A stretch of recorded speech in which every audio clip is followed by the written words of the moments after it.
Hello everyone, in this video I am talking about a central dogma of a life. What is central dogma? The central dogma of a molecular biology is a theory stating that the genetic information flows only one direction from a DNA to RNA to protein or RNA directly to protein.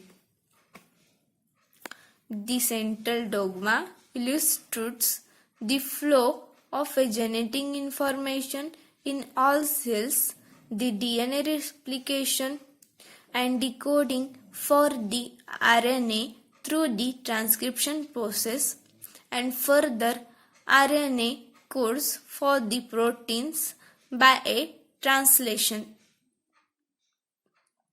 The concept of sequence of interaction can be understood by the framework.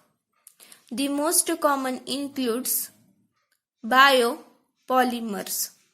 The major biopolymers category include proteins, DNA, RNA that are further divided into general transfer, unknown transfer and special transfers.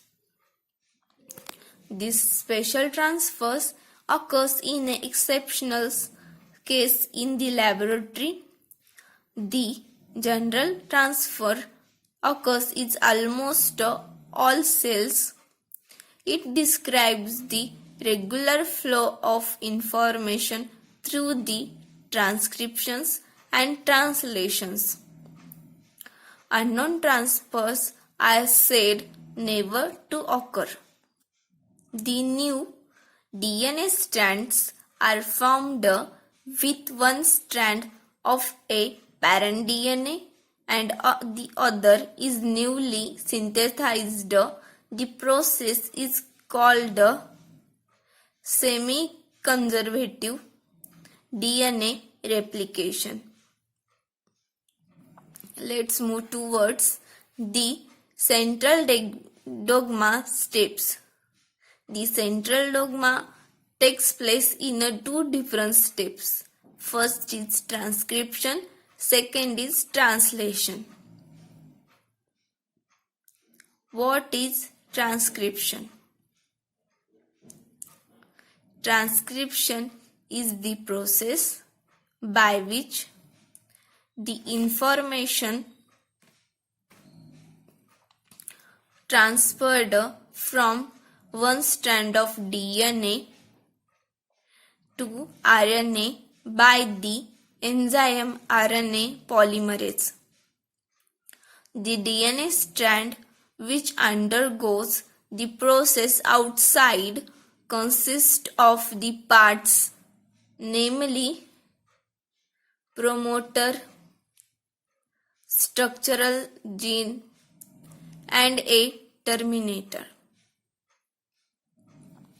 The DNA strand that synthesizes the RNA is called as template strand, and the other strand is called the coding strand. The DNA dependent RNA polymerase binds to the promoter and catalyzes the polymerization in 3 to 5th direction. As it approaches the terminator sequence, it terminates and releases the newly synthesized RNA strand. The newly released RNA strand further undergoes post-transcriptional modifications.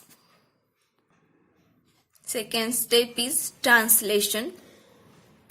The translation is the process by which RNA codes for a specific proteins.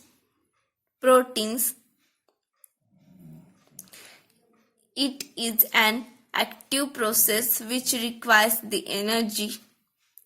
This energy is provided by the charged tRNA molecules.